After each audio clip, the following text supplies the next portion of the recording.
નામ શાંતિલાલભાઈ. મારું નામ ગમે વિજયભાઈ.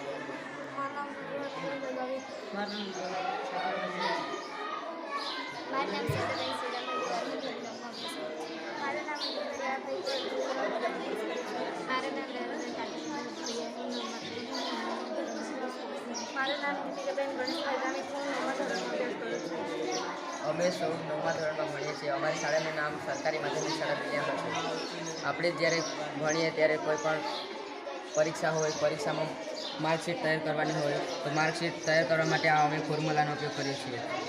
જેમ કે આ ફોર્મ્યુલા દબાવીએ અને એન્ટર દબાવીએ તો પછી આપણે જે કાઢવાનું હોય પાસ, ફેલ, એવરેજ જે બધું કાઢવાનું હોય તે આપણે કાઢી શકીએ.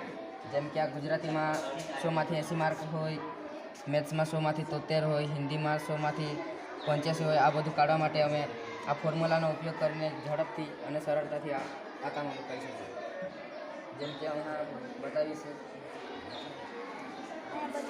હમણાં ટકાવારી કાઢવા માટે SUM કાઉન્સમાં જેટલા માર્ક છે ને આ સિલેક્ટ કરવાના અને કાઉન્સ પૂરું કરીને નંબર દબાવતા જ આપણને જવાબ મળી જાય છે. અને એવરેજ કાઢવા માટે બરાબર કરીને એવરેજ લખી આપવાનું અને કાઉન્સમાં આ